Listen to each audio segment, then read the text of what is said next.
বিসমিল্লাহির রহমানির রহিম। দেশ এবং প্রবাস থেকে এই মুহূর্তে যারা দেখছেন সবাইকে আসসালামু আলাইকুম। আজকে আমি অবস্থান করছি বাংলাদেশের একমাত্র বেয়ারিশ চিকিৎসা ও পুনর্বাসন কেন্দ্র তথা বেয়ারিশ হাসপাতালে। আজকে আপনারা জানেন যে আমরা একটা ক্রাইসিস মুহূর্ত অতিক্রম করছি। এই পরিস্থিতির মধ্যে আসলে লোকজনের সমাগম নেই এবং মানুষজন আসেও না, এবং এই অবস্থায় খুব একটা বেশি কেউ খোঁজ খবর নেয় না।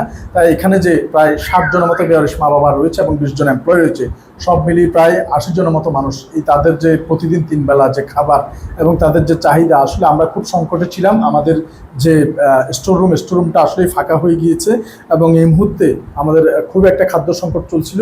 তো মহান সৃষ্টিকর্তা উপরওয়ালার রহমতে আমরা যে কিছু মানুষ যা আসলে আছে, মানুষ লাখো কোটি মানুষের মধ্যে কিছু কিছু মানুষ সৃষ্টিকর্তার এক অপার নেয়ামত, যারা একেবারে দেবদূতের মতো যে যথাসময়ে তারা সাড়া দিয়ে এই ভালো কাজগুলো করছে। অন্তঃস্থল থেকে ওনাদের জন্য দোয়া এবং ভালোবাসা ছাড়া আসলে আর কিছুই জানানোর নেই। সেই মানুষগুলো হচ্ছে আমাদের সমীরণ দাদা, আমার পাশে যিনি রয়েছেন, তিনি আমাদের এই যে এক বস্তা ডাল, তিনি টেরিবাজার, চট্টগ্রামের টেরিবাজার ব্যবসায়ী সমিতির সদস্য। যে দাদা আমি পার্সোনালি খুবই পছন্দ করি। এর আগেও দাদা অনেক সামগ্রী আমাদের এই হাসপাতালের জন্য, তাদের মেডিসিন থেকে শুরু করে পথ্য থেকে শুরু করে অনেক কিছুই নিয়ে এসেছিল এবং আজকে আবারও ডালও নিয়ে এসেছে এবং ওনাকে অন্তঃস্থল থেকে কৃতজ্ঞতা প্রকাশ করছি।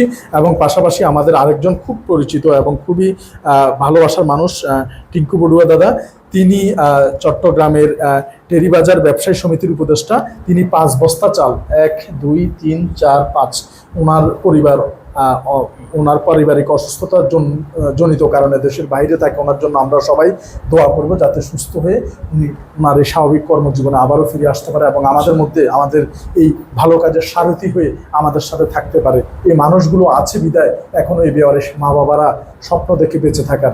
এই মানুষগুলো যদি ভালো থাকে, সুস্থ থাকে, বেঁচে থাকে, তাহলে আমাদের এই প্রতিষ্ঠানের বেয়ারিশ মা বাবা তারাও কিছুটা ভালো থাকতে পারবে। সবাই তাদের জন্য দোয়া করবেন। এবং যদিও এখন অনেক দূরে আমাদের থেকে রয়েছে, কিন্তু তারপরেও দাদার প্রতি আমাদের এই ভালোবাসা থাকবে। ধন্যবাদ জানাচ্ছি আবারও টিঙ্কু বড়ুয়া দাদাকে। দাদার পক্ষ থেকে এই 1 2 3 4 5 বস্তা চাল আমাদের এই বেয়ারিশ মা বাবাদের জন্য পাথে হয়ে থাকলো। প্রতি 3 দিনে আমাদের 1 বস্তা চাল যা 80 জনের জন্য, সে জায়গায় আমাদের 1 2 3 5 বস্তায় 3 5 15 দিন, প্রায় অর্ধ মাস চলে যাবে। এই জন্য ওনার প্রতি আমরা কৃতজ্ঞতা এবং আই রেসপেক্ট ইউ আমাদের টিঙ্কু বড়ুয়া দাদাকে। পাশাপাশি আমার পাশে যে সমীরণ দাদা রয়েছে, তিনি এই কষ্ট করে এত দূর থেকে এগুলা বহন করে নিয়ে আসার সময় উনি 1 বস্তা ঢালই নিয়ে এসেছে ওনাদের জন্য। যে ভালোবাসা কতটুকু থাকতে পারে। তো এই মানুষগুলো যদি বেঁচে থাকে, ভালো থাকে, সুস্থ থাকে, তাহলে আমাদের এই বেয়ারিশ মা বাবারা ভালো থাকবে। তাই দাদা যাতে ভবিষ্যতে আরও বেশি করে আমাদের সাথে, আমাদের এই হাসপাতালের সাথে সম্পৃক্ত থাকতে পারে, দাদার জন্য সবাই আশীর্বাদ করবেন। আমি অনুরোধ করব দাদাকে আজকে এই যে কষ্ট করে এগুলো নিয়ে আসার পরেও যাতে ভবিষ্যতেও ওনার এই সহবর্ণিত আমাদের পাশে থাকে, জন্য কিছু বলার জন্য। দাদা আসসালামু আলাইকুম। এই বেয়ারিশ হাসপাতালের এই কর্মকাণ্ড থেকে আমরা সত্যিই আনন্দিত।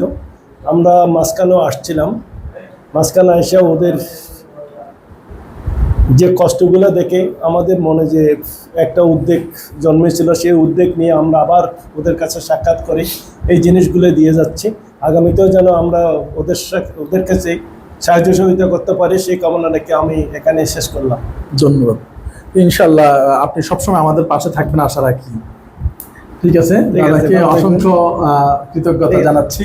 এবং এই দাদা আসলে সত্যি আমাদের বড় ভাইয়ের মতো সবসময় খোঁজ খবর রাখে, এই হাসপাতালের খোঁজ খবর রাখে। আমরা সবসময় বলি, জাতি, বর্ণ, ধর্ম, গোত্র নির্বিশেষে, দলমত নির্বিশেষে প্রত্যেকের এই হাসপাতাল এটি একটি বাংলাদেশের প্রথম স্থাপনা বেয়ারিশদের জন্য।